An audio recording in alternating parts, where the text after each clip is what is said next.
Hello, and welcome to the Essex Free Library's Summer Reading Project video. We are now in the 5th week of our summer reading program.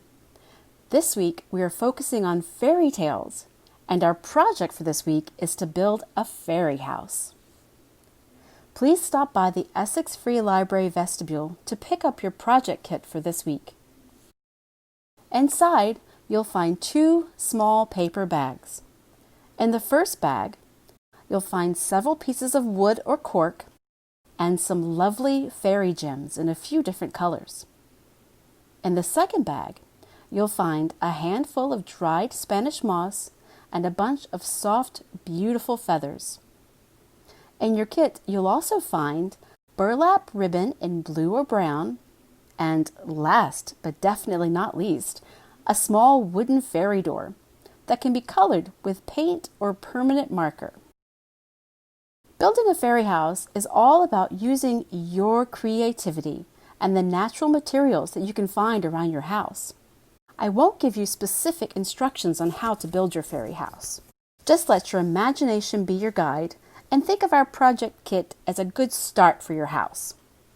You'll need to search your backyard, being sure to follow your grown-ups' rules about exploring, to see what other items you can find to help build your fairy house.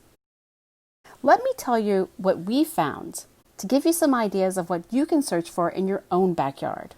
After just a few minutes of searching, we had found pine cones and pine needles, loads of sticks in all sizes and shapes, some small rocks, and a few pretty big rocks, bark from a fallen pine tree, and even some bright green moss from our shady patio.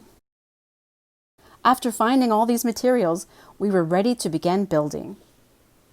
We searched for the ideal spot to build our fairy house and found it, right up against the tree in our flower garden. We then gathered all our materials together. Our cat even came to help. First, we placed the walls of the fairy house. Then we used sticks and bark to make a roof. Next, the fun part. We decorated with our fairy gems and moss, and we worked on creating a little front yard for the fairies. We used the burlap ribbon and feathers to make a cozy fairy bed and placed our door right at the front. It was decided that we should also have a path to the house, so we used pine cones and pine needle to line the way right to the front door. After placing a few more rocks and bits of bark, our fairy house was complete.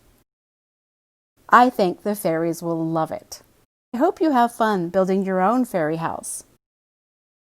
Thank you so much for watching this video today. Please be sure to watch next week when we focus on heroes and make journals to tell our own stories. Have a wonderful week!